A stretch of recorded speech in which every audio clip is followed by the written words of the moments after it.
ఆ, ఇవి రోజు హైకోర్టు ఏదైతే మాట్లాడిందో ఇదే మనం అనేక సందర్భాల్లో చర్చించుకున్నాం కూడా. ఒకటి ఆ వ్యాఖ్యలు, రెండు ఈ పొలిటికల్ ఎజెండాలో భాగంగా తప్పుదారి పట్టించడం. ఆత్మహత్య అని చెప్పేసి అదే వైసీపీ వాళ్ళు అంటారు, మళ్ళీ హత్యగా నమోదు చేసిన తర్వాత ఇది రెడ్ బుక్ రాజ్యాంగం చంపేసింది అంటున్నారు. ఈ రకమైనటువంటి మరి ప్రచారం ప్రజలు నమ్ముతారని చెప్పేసి వాళ్ళ భావన, లేదంటే ఇటువంటి ప్రచారాలకు అడ్డుకట్ట ఎవరు వేయాలి అంటే ఎట్లా వేయాలి? ఎందుకనంటే ఇది మీరు ప్రచారాలు చేసుకున్నా చేసుకోకపోయినా, ఆరోపణలు చేసినా చేయకపోయినా అక్కడ హైకోర్టు పర్వ్యూలో ఇది నడుస్తోంది. మరి ఈ లోపులోనే జరిగిందే ఒక దారుణమైనటువంటి నివారించదగ్గ ఒక హత్య. మరి అది జరిగిపోయిన తర్వాత కూడా ఈ రకంగా ఎటువంటి కన్సర్న్ లేకుండా, అటు కనీసం వాళ్ళ కుటుంబానికైనా కానీ చనిపోయిన తర్వాత అయినా మానసిక క్షోభ గురి చేయకూడదని చెప్పేసి అన్న కనీసం ఇంగిత జ్ఞానం పక్కన పెట్టి ఈ రకంగా చంపేశారని చెప్పి సిఐడి చంపేసిందన్న రీతిలో, లేకపోతే టీడీపీ చంపేసిందన్న రీతిలో మాట్లాడటం. సో ఇక వీటికి అంతం లేదంటారా సార్?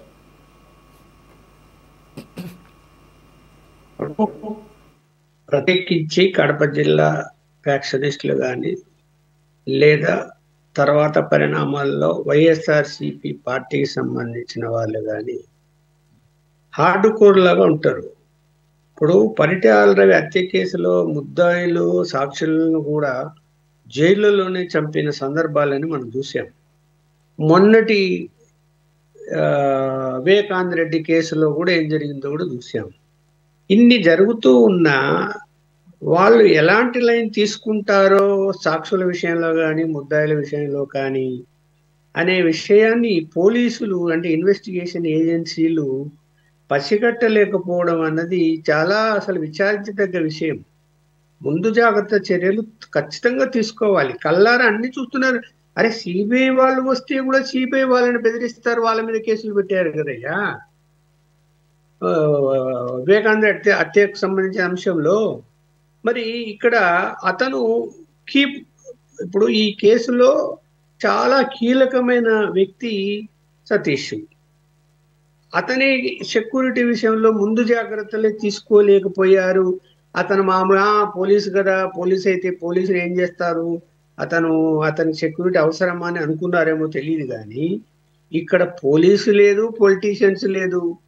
వాళ్ళు అనుకుంటే ఎవరినైనా ఏమైనా చేయగలుగుతారు. నా అనుభవం కొద్దీ నేను చెప్తున్నాను, ఎవరిని లెక్క పెట్టరు. అది అర్ధరాత్రి ఒక రోజు నైట్ అంతా ఒక సర్కిల్ ఇన్స్పెక్టర్నే పోలీస్ స్టేషన్ వెనుక ఉన్న చెట్టు కట్టేసిన ఘనత ఉన్నటువంటి ఈ వ్యవహారము. మరి ఎవరిని లెక్క పెడతారు? వాళ్ళు ఎవరిని లెక్క పెడతారా? ఏసీపీ అక్కడ నిలబడుకుంటే బాంబుల బకెట్ తీసుకొచ్చి వాడిని ముందర పెట్టారు. భయపడ్డారా? కాబట్టి ఇది ఈ ప్రస్తుత గవర్నమెంట్ లో పోలీసులు కూడా ఇన్వెస్టిగేషన్ ఏజెన్సీలు కూడా ఇవన్నీ గుర్తు పెట్టుకొని అన్ని జాగ్రత్తలు తీసుకోవాలి. నాకు భయం వేసి నేను నిన్న మర్డర్ జరిగిన తర్వాత భానుకు ఫోన్ చేశాను. ఏమయ్యా బాబు నీ సంగతి ఏంటి, మరి నీకు సెక్యూరిటీ ఇచ్చారా లేదా అని అడిగితే, 2 గన్మెన్లను ఇచ్చారన్నా, నేను ఆ గన్మెన్లతో జాగ్రత్తగా నా మూమెంట్ అనేది ఉంది, మరి ఏం చేయాలి, చాలా ఘోరం జరిగిపోయింది అని చెప్పాడు. సరే ఇప్పటికైనా అతనికి అయినా గన్మెన్లను 2 ఇచ్చినందుకు మంచిదే.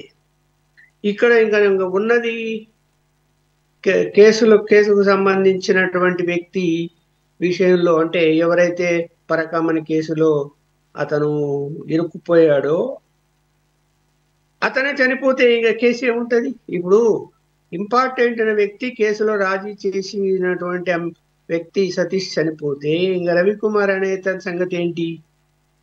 అప్పుడు ఒకవేళ వాళ్ళు నిజంగా పైన పెద్దలు లేకపోతే వాళ్ళకి భయం ఏముంది కేసులు నడవని?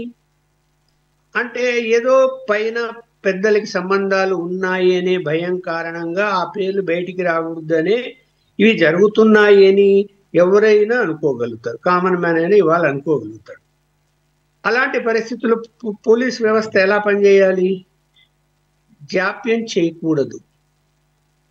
అరే నోటీస్ ఇచ్చారు, నాకు ఇవాళ వీలు కాదయ్యా, 2 రోజుల తర్వాత రాపో అంటే పోతారా?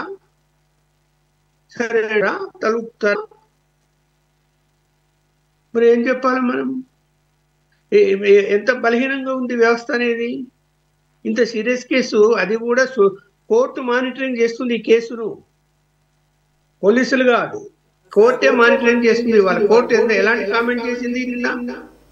వాళ్ళు మానిటరింగ్ చేస్తున్న కేసులో ముఖ్యమైన పాత్ర ఉన్నటువంటి వ్యక్తి చనిపోయాడంటే మర్డర్ చేశాడో చనిపోయాడో అది కోర్టు సీరియస్గా ఆలోచిస్తుంది కదా.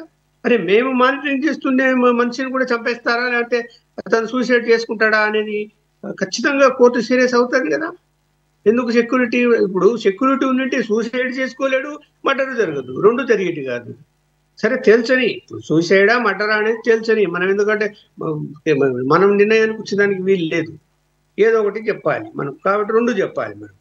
ఇప్పుడు ఇక్కడ అతను అలా రాజీ కుదిర్చి లోక్ అదాలత్లో తీసుకెళ్ళి ఇదంతా చేయించాడు కాబట్టి ఈ సతీష్ అనేట ఆయన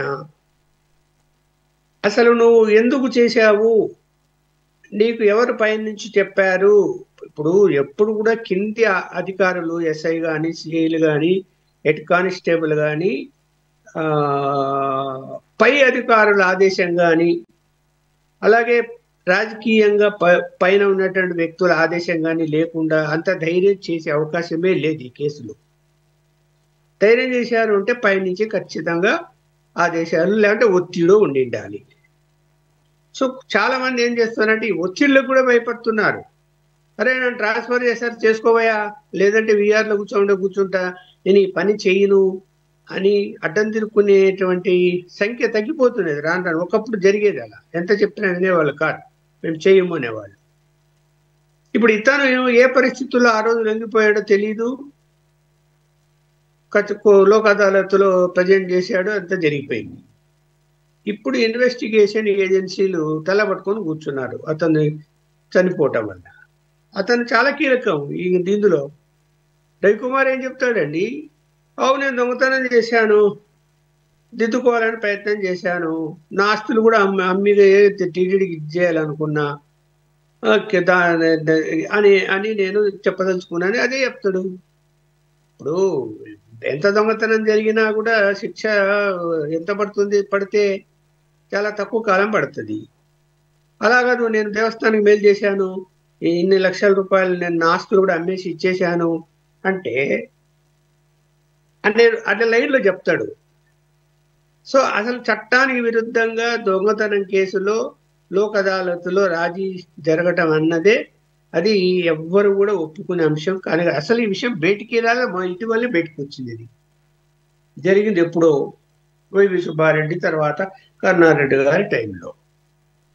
ఇప్పుడు కరుణాకర్ రెడ్డి గారి బాధ ఏంటో మనకు తెలియటం లేదు. ఒకవేళ ఆయన పాత్ర లేదు అనుకుందాం అనుకోండి, ఆయన ఎందుకు మీడియా ముందుకు వచ్చి ఆత్మహత్య చేసుకున్నారు, తెలుగుదేశం వాళ్ళు ఒత్తిడి చేశారు, అతను బలవంతంగా పేర్లు చెప్పమన్నారు, భయపడిపోయాడు, అందుకని ఆత్మహత్య చేసుకున్నాడు అని చెప్పడానికి అవసరమే ఉంది ఆయనకి అప్పుడు అంత తొందర?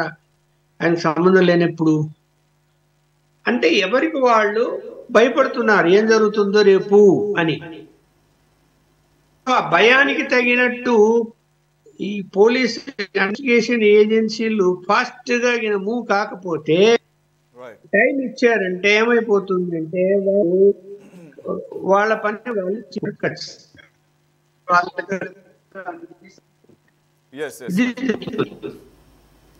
లక్ష్మణ్ గారు